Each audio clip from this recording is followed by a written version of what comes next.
Bra a comissar inderdaad na 2004. Nós temos arbodienst, nós temos arbacademia, então nossa mira é necessidade de conscientizar o povo, informar o povo over die direito laboral. Mieke está hoop duidelijk, no trador, doen dois trabalho e trador. Pero mirando a drukte de trabalho, nós não a blowen, nós não a haciele grande, pero toch de Ayananku nós timbra, nós trabalhamos 70 casos para Aya seguro.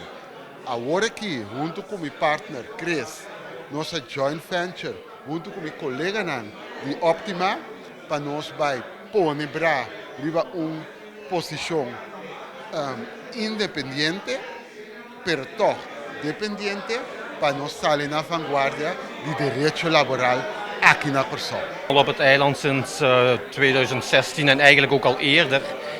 Ik ben 30 jaar bezig met Human Resources in België. En we proberen eigenlijk van de twee werelden het beste te maken. Ik zie bijvoorbeeld hier op Curaçao ook voorbeelden die eigenlijk voor ons ook kunnen gelden. En andersom. Dus ik denk dat we daarom een meerwaarde kunnen betekenen. Mijn kennis vanuit België, Nederland, zeg Europa. En het lokale recht en de lokale cultuur.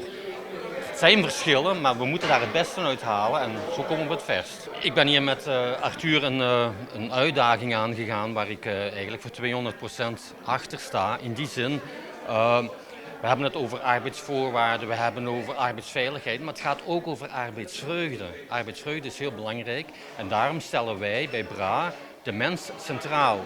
Ethisch werken voor iedereen is heel belangrijk. Zo komen we het verst.